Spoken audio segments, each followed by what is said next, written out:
ইমন, আমরা জানি যে 2 থেকে 3 জন ডাকাত ভেতরে 10 জনকে জিম্মি করেছেন এমন একটি ঘটনা আমরা জানতে পেরেছি, কিন্তু যারা জিম্মি করেছেন তাদের সাথে প্রাথমিকভাবে নিরাপত্তা বাহিনীর কোনো সদস্যদের কথা হয়েছে কিনা, বা তারা 15 লাখ টাকার বাইরে তারা কি চাচ্ছেন, বা তারা আসলে কতটুকু নিরাপত্তার সাথে 7 জনকে বের করতে চান, এই বিষয়গুলো কি কোনো আলোচনা হয়েছে কিনা?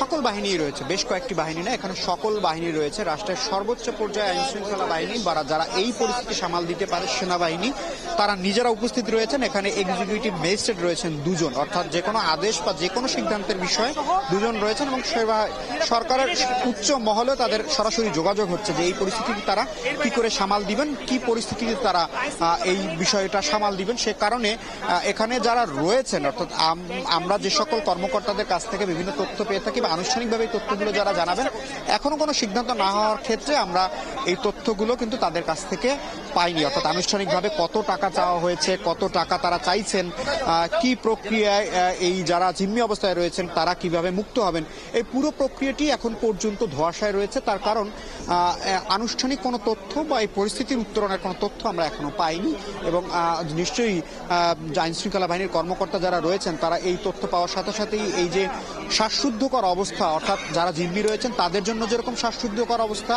পুরো জাতির জন্য শ্বাসরুদ্ধকর অবস্থা, সরকারের জন্য শ্বাসরুদ্ধকর অবস্থা, এটি নিশ্চয়ই যদি কোনো ভালো সংবাদ আসে সেটি খুব দ্রুতই তারা গণমাধ্যমকে জানিয়ে দেবেন, এমনটি আমরা প্রত্যাশা করি। কারণ এই শ্বাসরুদ্ধকর অবস্থা পুরো জাতি দেখছে এখন।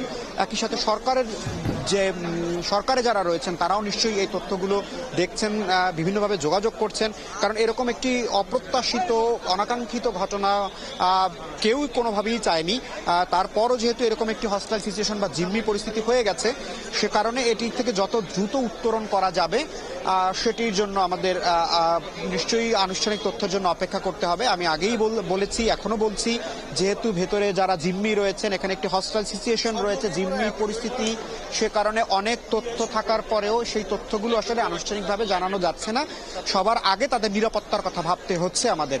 আমরা গণমাধ্যম কর্মীরা যেমন তাদের নিরাপত্তার কথা ভেবে তথ্য দিতে হচ্ছে, তেমনি যারা আইন শৃঙ্খলা বাহিনী রয়েছেন তারাও নিরাপত্তার কারণে পুরো এলাকাটিকেই যেভাবে নিয়ন্ত্রণ করছেন এবং যেভাবে ঘিরে রাখছেন সেটি তারা তাদের নিরাপত্তার জন্যই এটি করছেন।